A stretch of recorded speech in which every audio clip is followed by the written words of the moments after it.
네, 2교시 수업 함께 하도록 하겠습니다. 자, 저희가 첫 시간에는 자원봉사 활동의 추진 체계로 자원봉사 센터에 대해서 공부를 했고요. 두 번째가 대표적인 추진 체계인 한국자원봉사협의회에 대해서 공부하도록 하겠습니다. 자, 한국자원봉사협의회는 이제 영어로는 Volunteering Korea라고 명칭을 가지고 있고요. 대한민국을 대표하는 자원봉사 민간 대표기구이기도 하고 또 법에 의한 법정단체다 이렇게 알 수 있습니다. 1994년에 한국자원봉사단체협의회 창립총회를 실시를 하게 되었는데요. 이때 이 창립총회를 준비를 해서 우리나라에서 이제 이런 그 법에 의해서 자원봉사 이제 어떤 협의회를 만들게 되죠. 즉 자원봉사협의회라고 하는 건 이제 민간으로 만들어져 있는 어떤 사회복지 기관에서 운영하고 있는 많은 자원봉사 기관들이나 센터들이 있죠. 종교시설에서 운영하는 기관도 있고, 또 아니면 사회복지법인이나 사회복지기관에서 운영하고 있는 자원봉사자들이 필요한 경우가 많이 있으니까요. 그런 기관들에서 자원봉사자들을 모집하고 교육하고 활동하게 하기 위한 어떤 센터들을 많이 부설로 운영을 하게 되었는데요. 그렇게 운영을 하고 있는 자원봉사 센터들끼리 연합을 해서 그러한 자원봉사 단체 협의회를 창립총회를 하게 된 겁니다. 그래서 그때 만들어진 단체가 바로 지금 공부하고 있는 한국자원봉사협의회입니다. 그래서 이때 1994년에 창립총회를 했고요. 그 후에도 계속 유지를 해오다가 2003년 6월에 현재의 한국사단법인 한국자원봉사협의회로 개칭을 해서 지금까지 이어져 오고 있습니다. 그 한국자원봉사협의회는 건강한 시민사회의 상징으로서 자원봉사의 중요성과 회원단체들 기반으로 한 자원봉사 상설 민간협의체의 필요성을 공감했던 시민사회, 그다음에 정부, 그다음에 기업들의 협력 속에서 설립이 되어서 지금까지 대표기관으로 자리매김하고 있습니다. 그래서 2018년 말 현재로 약 125개의 회원단체와 250여 개의 협력단체로 구성이 되어 있습니다.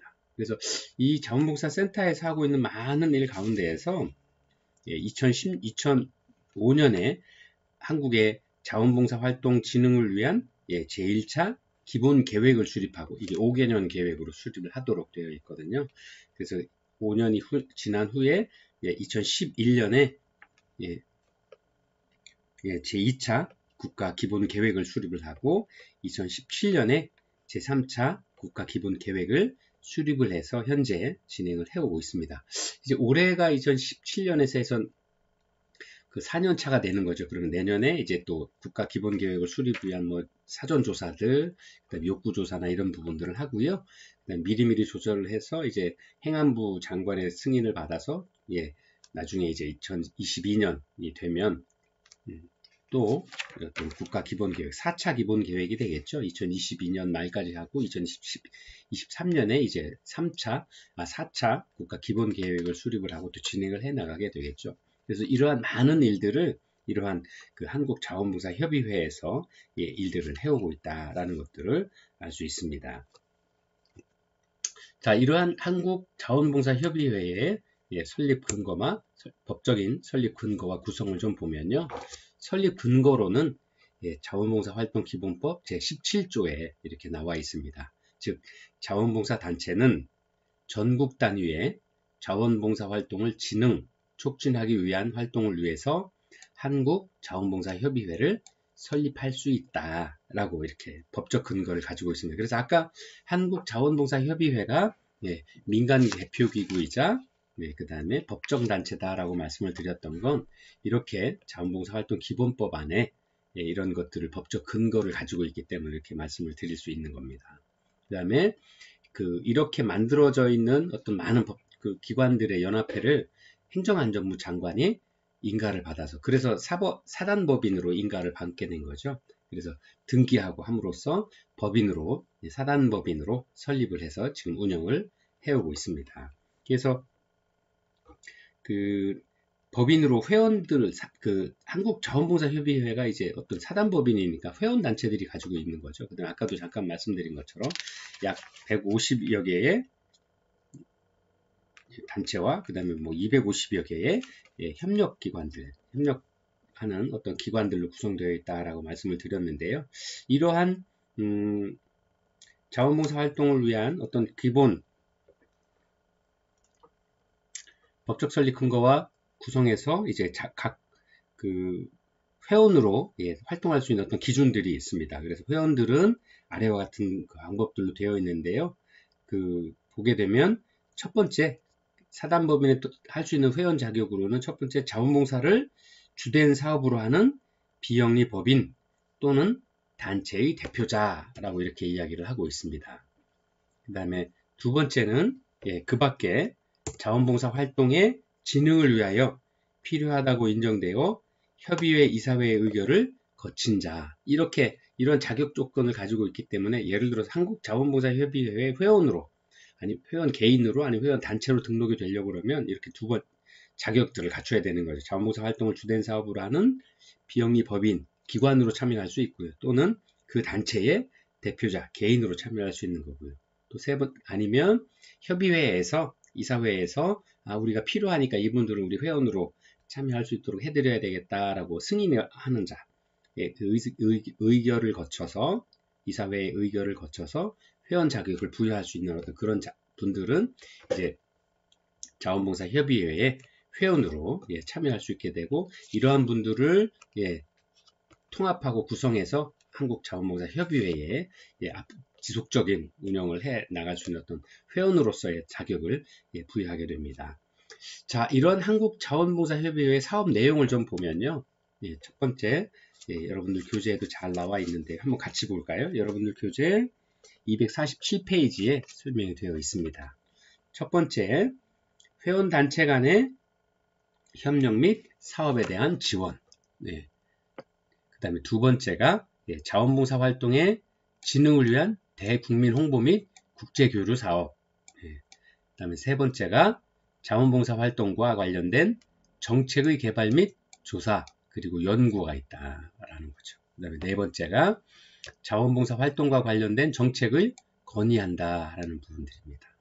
그 다음에 다섯 번째 자원봉사 활동과 관련된 정보의 연계 및 지원 또 그 밖에 자원봉사 활동의 진흥과 관련하여 국가 및 지방자치단체로부터 위탁받은 사업 그 다음에 일곱 번째로 한국자원봉사협의회 홈페이지의 여러 가지 사업들, 자체적인 사업들을 또 법인에서 규정을 하고 있는데요. 이런 것들을 포함을 하고 있습니다. 그래서 아까 잠깐 말씀드린 것처럼 한국자원봉사협의회에서 국가기본계획, 자원봉사와 관련된 국가기본계획들을 수립했다라고 말씀을 드렸잖아요.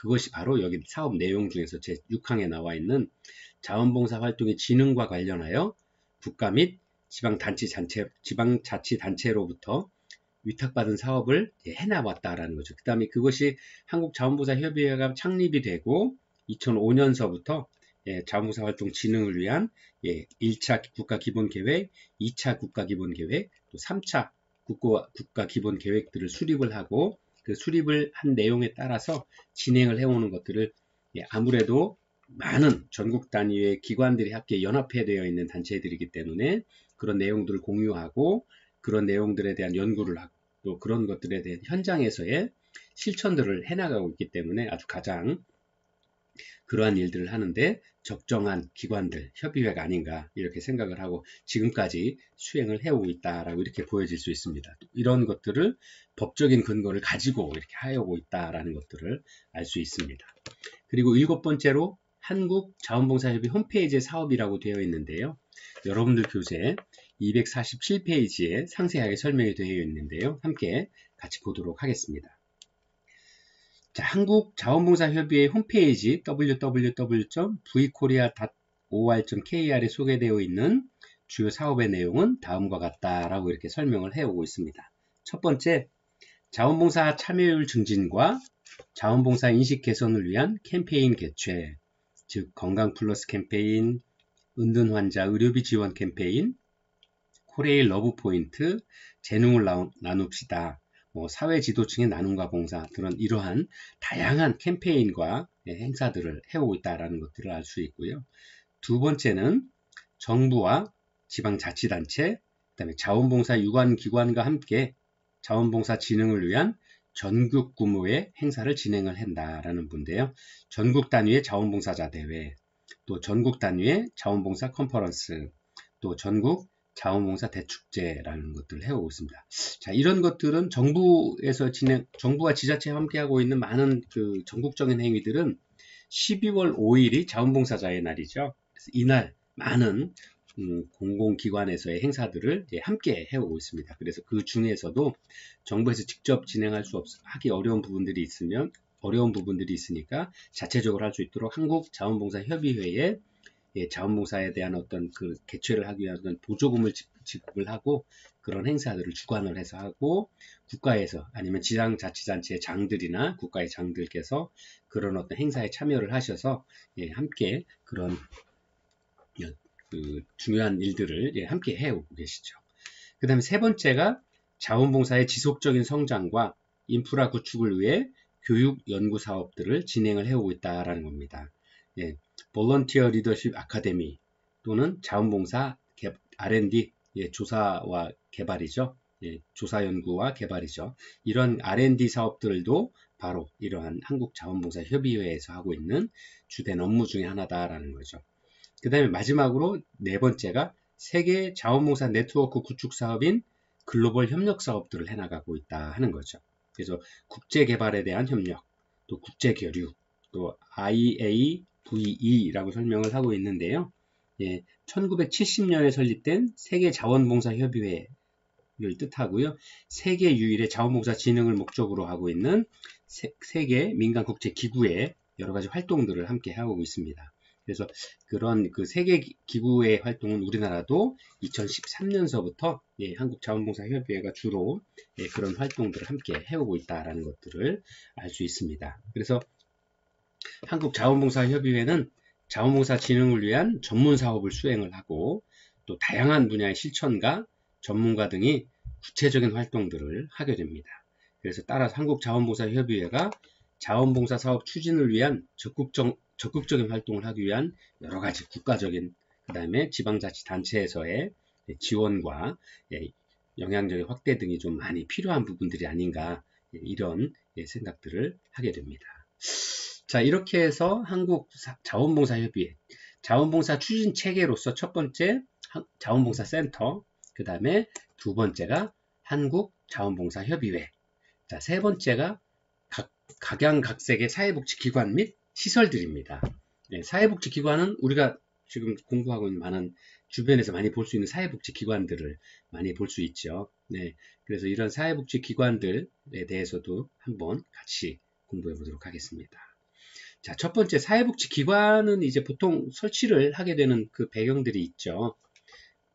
주로 이제 우리가 흔히 볼 수 있는 지역사회에서 볼 수 있는 저소득 가정이나 저소득층의 밀집지역 또는 사회 문제가 주로 일어나는 어떤 그러한 지역들에 설치를 하게 되는 경우들이 많죠. 그 다음에 이런 기관에서 설치된 기관에 소속되어 있는 사회복지사 선생님들이나 자원봉사자분들이 다양한 사회복지 서비스들을 통해서 저소득 취약계층의 사회 문제 또는 가정의 문제 등을 사전에 예방하고 아니면 발생된 문제에 대해서 그 건강한 문제 해결 방안들을 함께 찾아갈 수 있도록 도움을 드리게 되죠. 그래서 이러한 많은 어떤 기관들이 바로 사회복지기관이다라고 하는 거죠. 그래서 사회복지기관이라고 대표적으로 보여질 수 있는 게 우리가 사회복지법인으로서 만들어진 사회복지사업법에 관련된 어떤 여러 가지 다양한 사업들을 하는 기관들이 다 사회복지법기관 또는 법인이라고 할 수 있는데요. 뭐 노인을 위한 기관, 아니면 영유아 청소년을 위한 기관, 또 뭐 청소년 복지기관으로 들 수 있고요. 아니면 요즘 흔히 볼 수 있는 노인 요양원, 또 아니면 그룹홈 시설, 아니면 요양보호사 분들께서 활동하시는 여러 가지 시설들, 또 장애인이나 청소년에 관한 부분들, 이런 시설들이 바로 사회복지기관이다라고 알 수 있을 것 같습니다. 또 국가에서 운영하고 있는 많은 자원봉사센터처럼 사회복지관도 있게 되죠. 청소년복지관, 장애인복지관, 종합사회복지관, 뭐 이런 많은 기관들이 현재 우리 주변에 많이 있습니다. 이러한 기관들이 바로 1983년에 사회복지사업법이 개정에 따라서 정부의 보조금을 받게 되면서 급속도로 전국에 퍼지는 어떤 계기들을 마련을 하게 되었습니다. 그리고 이렇게 다양한 분야의 다양한 기관들이 생기게 되고 또 이러한 기관들이 정부의 보조금을 통해서 활성화될 수 있는 어떤 기폭제 시간들을 맞게 되는 거죠. 그래서 정말로 다양한 사업들이 우리나라 전체 예산에 지금 2019년 기준으로 전체 예산의 약 한 35%에 가까운 돈이 전체 예산의 사회복지 예산으로 소요가 되고 있고요. 그러한 많은 사업 예산들을 차지하게 되면서 우리 국민기초생활보장법이나 아니면 사회복지보장법 아니면 사회복지사회법 뭐 이런 여러 가지 법률에 의해서 기관들이 생성이 되고 그 기관들이 실제 우리 지역사회에서 활동들을 해오게 되고 있는 거죠. 그래서 다양한 분야에서 사회복지 분야에서 보건복지 분야에서 아니면 노인의 어떤 삶을 윤택하게 하거나 아니면 장애인들의 장애 없는 삶을 만들어내기 위해서 여러 가지 활동들을 합니다. 그래서 지역사회의 장애 인식 개선 운동이나 아니면 여성들에 대한 어떤 요즘 이야기하는 상담시설이나 이런 것들 다 포함이죠. 그래서 성폭력, 가정폭력에 관한 예방 활동들, 또 양성평등에 관한 교육 활동들, 이러한 여러 가지 활동들을 해오고 있어서 지금의 우리 대한민국의 복지국가의 어떤 복지 수준들을 만들어내고 있는 거죠. 그래서 이런 다양한 사회복지기관들이 바로 1983년에 사회복지사업법 개정을 통해서 국가의 정식으로 보조금을 받게 되고 그러한 일들을 계기로 굉장히 많은 사회복지의 발전들을 가져오게 되었다라고 볼 수 있을 것 같습니다. 그래서 사회복지관에서의 자원봉사들은 다양한 분야에서 이루어지고 있습니다. 그래서 여기서 이야기하고 있는 사회복지관이라고 하는 건 우리가 흔히 종합사회복지관, 천안에서는 말씀드릴 수 있는 게 주공 6단지에 있는 성정종합사회복지관, 그 다음에 주공 7단지 쌍용동에 있는 쌍용종합사회복지관, 이렇게 들 수 있을 것 같습니다. 그래서 이런 많은 사회복지관들이 있고요. 또 해당 다른 전국에 있는 모든 지역에 이렇게 사회복지관들을 만들어서 운영을 해오고 있습니다. 그래서 그러한 사회복지관의 설립을 이제 법이 많이 개정이 되면서 세 가지 중점 사업들을 하도록 되어 있죠. 여러분들 표에 표 10- 사회복지관의 사업 분야별 서비스 내용들을 함께 보시면 좋겠습니다. 교재 249페이지에서 250페이지까지 소개가 되고 있는데요. 사회복지관의 법정단체고 그 다음에 이런 사회복지관은 사회복지사업법에 의하고 또 주택사업법에 의해서 새로운 신규 주택을 건설하거나 LH나 이런 거에서 국민임대주택이나 이런 것들을 지을 때 아주 법에 설치되어 주택사업 기본법에 설치되어 있습니다. 그래서 5,000호 이상, 5,000호 이상일 때는 몇 평 이상, 3,000제곱미터 이상의 사회복지관을 의무적으로 건립을 하게 되어 있습니다. 그 다음에 2,500세대일 때는 예를 들어 2,000제곱미터 이상, 또 1,000에서 2,500세대 이하의 어떤 임대주택을 건설을 할 때는 1,500제곱미터 이상의 사회복지관, 그다음에 500세대에서 1,000세대 이하일 때는 500제곱미터 이상의 사회복지관을 건립을 해서 기본 시설들을 갖출 수 있도록 법으로 이렇게 규정을 하고 있습니다. 그래서 이렇게 지어지는 종합사회복지관이 이제 가형, 나형, 그 다음에 그냥 사회복지관 이렇게 하는데요. 규모로 구별을 하고 있습니다. 예를 들어서 가형은 사회복지관의 규모가 1,500제곱미터 이상, 1,500제곱미터면 50평 이상이 1,500제곱미터면 50평이라고 해야 되나요? 평으로 따지면 그렇습니다. 그래서 제가 평에 대한 개념은 잘 없어 정확히 말씀을 못 드립니다만 그렇게 구별을 하고 있고요. 2,000제곱미터 이상이면 가형 종합사회복지관, 그 다음에 1,000에서 2,000 사이면 나형 종합복지관, 1,000제곱미터 이하면 일반 사회복지관, 이렇게 구별을 하고 있습니다. 그래서 이렇게 많이 지어져 있는 사회복지관들이 해야 되는 3대 사업이 바로 첫 번째가 사례관리사업, 두 번째가 서비스 제공사업, 세 번째가 지역사회 조직화 사업입니다. 그래서 실제로 전국에 퍼져 있는 많은 사회복지관들이 있습니다만 이 사회복지관의 각 기관 사회복지관마다 자원봉사자분들을 모셔서 자원봉사자분들의 도움을 많이 받고 있고요. 보통은 100명에서 한 1000명, 큰 기관은 한 1000명까지의 자원봉사자를 모집을 하고 그 자원봉사자분들께서 아까 말씀드린 사회복지관에서 진행해야 될 3대 사업에 대해서 함께 참여하셔서 봉사활동들을 진행을 해 나가고 계십니다. 그래서 그 많은 학생들이 또 사회복지 현장 실습을 나갈 때도 사회복지관이나 이런 곳으로도 실습을 많이 나가죠. 그래서 사회복지관은 지역사회복지 실천을 위한 가장 큰 대표적인 사회복지 시설이다 라고 이렇게 이해를 할 수 있을 것 같습니다. 자, 여러분들 교재에도 한번 같이 보시면요.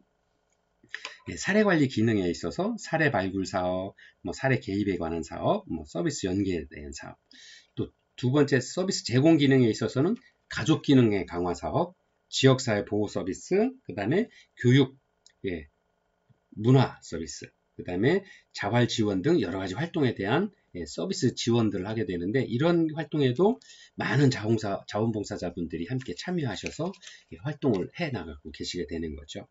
세 번째, 지역사회 조직화 기능입니다.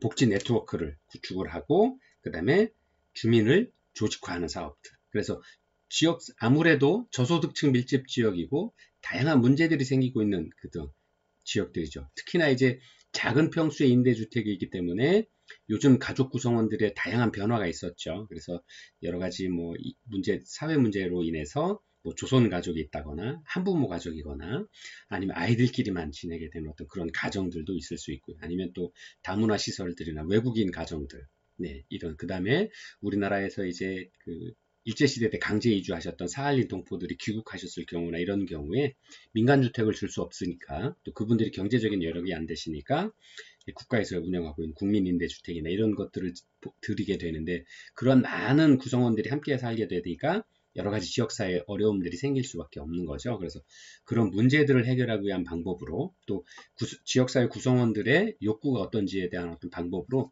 주민 조직화 사업들을 하게 되죠. 그래서 그런 주민 조직화 사업들, 그다음 기타 자원개발 및 관리에 관한 사업들을 하게 되는, 이러한 많은 다양한 서비스에서 바로 자원봉사자분들께서 활동을 하시게 되는 거죠. 대개 이제 사회복지관에 근무하고 계시는 많은 분들이 원장님, 사회복지기관 관장님까지 포함해서 기관이 크다고 해도 대개의 경우 한 10분에서 한 20분 전후 되거든요. 그래서 이런 많은 사업을 하기 위해서는 지역사회에 많은 관심이 필요하고 참여와 관심이 필요하고요. 또 그러한 역할들을 많이 해주시는 분들이 바로 자원봉사자분들이 많이 참여를 하시게 되는 거죠. 그래서 이러한 바로 자원봉사자분들 시설로서도 사회복지관을 이렇게 큰 기관으로 추진 체계로서 설명을 드리고 있습니다. 자, 두 번째는 우리가 흔히 알고 있는 사회복지 시설들인 거죠.